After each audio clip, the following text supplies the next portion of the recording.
Hi, everybody. This is Silvio Canto in Dallas, Texas on Friday, September the 3rd, and welcome to our video commentary.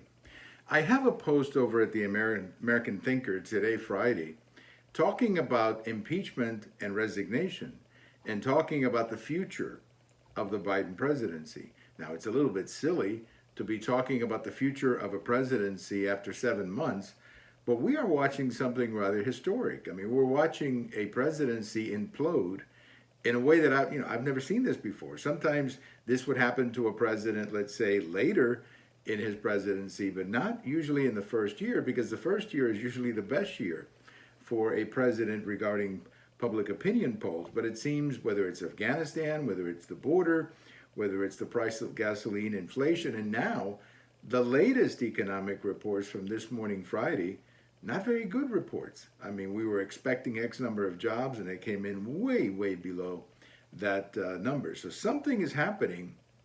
And the question is, how do we deal with the Biden presidency? Now, some Republicans are calling for impeachment.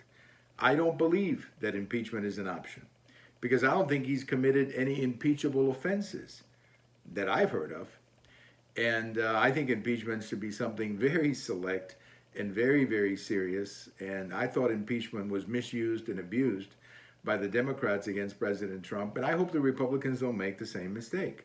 The other option is resignation, which is not really something that we do in our political system because we have a presidential system, not a parliamentary system. So we don't really do resignations. So the only option we have really, and that's what my article was about, was basically to make 2022 about the presidency of Joe Biden and explain to the American people that elections have consequences.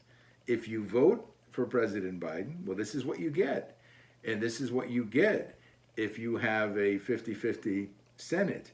And make the case that elections have consequences and that people need to think better about the choices they make. Now, I think a lot of people in 2020 voted for President Trump or against President Trump. In other words, I never felt that there was any calling in the country or urgency in the country to vote for Joe Biden. I do think that there were some very strong feelings one way or the other about Donald Trump. So that's another problem that President Biden has. He really doesn't have a political base like most presidents do, where they can call on their base to support them at tough times. He really doesn't have that because, as I said before, he was simply the anti-Trump. He was simply the guy on the ballot who was not named Trump, and that's why people voted for him. So resignation, impeachment, I don't think that's going to happen. The 25th Amendment, that's not going to happen unless something dramatic changes.